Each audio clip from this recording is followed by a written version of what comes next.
वेटाइन का मतलब है शिकारी और मशहूर आईपीएस अफसर। रजनीकांत को उनके साथी इसी नाम से पुकारते हैं। अथियन का इंसाफ दिलाने का अपना अंदाज है। वो एनकाउंटर में अपराधियों को मारते हैं और इससे ही न्याय मानते हैं। लेकिन अथियन के खून से सने हाथ तब कांप जाते हैं जब पता चलता है कि उन्होंने गलती से एक निर्दोष को एनकाउंटर में मार दिया है। तो क्या अब अथियन अपने तौर तरीकों से सुधार लाएंगे? क्या उसकी सोच बदलेगी? वेटाइन की कहानी।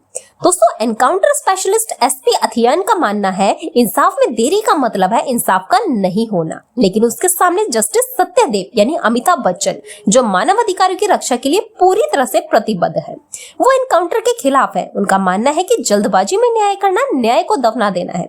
अथियन और सत्यदेव दोनों उल्ट विचारधारा वाले थे और अपनी सोच समझ पर चरम पर है।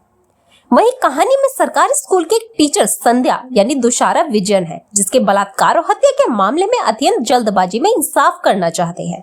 मीडिया, राजनीतिक और समाज में दबाव के आगे झुककर अथियन एक निर्दोष की एनकाउंटर में हत्या कर देते हैं। जब सत्यदेव उसे सच्चाई से रूबरू करवाते हैं तो अथियन हताशा से भर जाते हैं। वो संध्या के असली हत्यारों को खोजने निकल पड़ते हैं, जिससे भानुमति का पिटारा खुल जाता है। एक के बाद एक नए खुलासे होते हैं। लेकिन क्या अब अथियन फिर से अपनी बंदूक का इस्तेमाल करेंगे या अपनी भूल से कोई सीख लेंगे? ये जानने के लिए आपको फिल्म जरूर देखनी होगी। तो दोस्तों, वेटाइन मूवी का रिव्यू अब आपको हम बताते हैं। दोस्तों, कमर्शियल फिल्मों में पुलिस की कहानी में अक्सर खूब दिखावा होता है। कहानी का हीरो बिना देखे गोली चला सकता है और हर बार उसका निशाना सही भी लगता है। वो सब पुलिस की गाड़ी से उतरते हैं तो एक अलग ही स्वैग में दिखते हैं। इन कहानियों में ना विज्ञान काम करता है और ना ही कोई नियम। रजनीकांत के साथ डायरेक्टर टीजे ज्ञानवेल की इस फिल्म में भी सब कुछ है, लेकिन इसके साथ ही बहुत कुछ अलग भी। वेटाइन में सिर्फ एनकाउंटर वाली हत्या ही नहीं है, फिल्म इस पर बहस की भी मांग करती है। बताती है कि कैसे इन एनकाउंटर्स में सिर्फ गरीबों को निशाना बनाया जाता है, अमीरों को कभी गोलियों का सामना नहीं करना पड़ता। ये फिल्म एजुकेशन सिस्टम की खामियों पर भी सवाल उठाती है। ज्ञानवेल की पिछली फिल्म जय भीम एक गंभीर विषय पर आधारित थी। इस फिल्म ने हर किसी को झकझोर दिया था।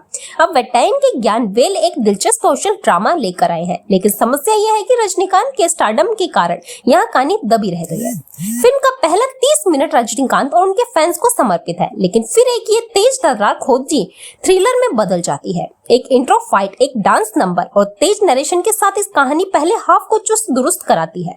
यहाँ तक कि इंटरवल तक आते आते ये एक दमदार मुकाम तक पहुँचती है, लेकिन इसका सेकंड हाफ चमक को बढ़ाने की बजाय कम करने लगता है। फिल्म में आगे जहाँ रोमांच और बढ़ाना चाहिए वहाँ उपदेशात्मक होने लगती है और लंबी भी लगने लगती है। रजनीकांत और राणा दग्गुबाती के बीच क्लाइमैक्स वहीं घिसे पिटे अंदाज वाला है। रजनीकांत के जिस किरदार को फिल्म में नैतिक दुविधा में उलझाने वाला इंसान बनाया गया था, वो अमीर बनाम गरीब की कहानी के साथ एक और कमर्शियल फिल्म जैसा दिखने लगता है। फिल्म के फाइट सीन ऐसे हैं जो साफ साफ सीटी बजाने के लिए ही लिखे गए हैं, लेकिन एक्शन की कोरियोग्राफी बहुत ही औसत दर्जे की है। बावजूद इसके टीजे ज्ञानवेल की ये फिल्म पुलिस मुठभेड़ों की नैतिकता पर सवाल उठाती है, दिखाती है कि कैसे अपराध के बाद फर्जी खबरें, छेड़छाड़ किए गए फेक वीडियो, मीडिया ट्रायल, जनता का दबाव अधिकारियों को गलत फैसले लेने के लिए मजबूर कर दे सकते हैं। ये इस बारे में बात करती है कि कैसे पुलिस, जिन्हें गैर न्याय की माना जाता है, वो सफेद पोश नौकरी वाले और नीली कॉलर वाले लोगों की जांच करने की बात आने पर रूढ़िवादी में फंस जाती है। वेटाइन इस बारे में भी बात करती है कि कैसे अमीर लोग एजुकेशन सिस्टम का शोषण कर रहे हैं।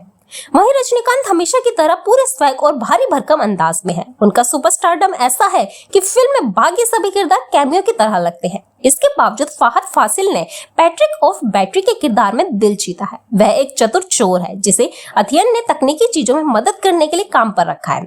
हॉर्लिक्स खाने वाले, बकबक करने वाले फहद ने कई सीन्स में कॉमेडी जोड़कर उनमें जान डाल दी है।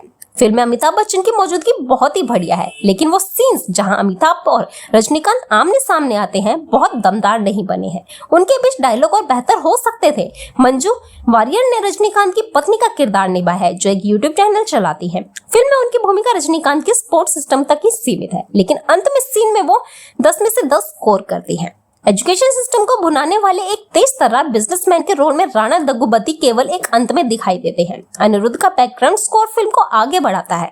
बैकग्राउंड म्यूजिक बढ़िया है, जिसके आगे गाने भी फीके पड़ जाते हैं। फिल्म के इमोशन से इसमें थोड़ी और गहराई की जरूरत थी। डायरेक्टर टीजे ज्ञानवेल ने जब जय भीम के बाद वेटाइन के जरिए एक और सोशल ड्रामा पेश किया है, लेकिन इस बार इसे चमक दमक वाली पोटली में लपेटा गया है। उनके पास एक दिलचस्प कहानी भी थी, लेकिन स्टारडम के कीड़े ने डंक मार दिया है। बाकी फिल्म रजनीकांत और उनके फैंस के लिए तो एक ट्रिक है ही।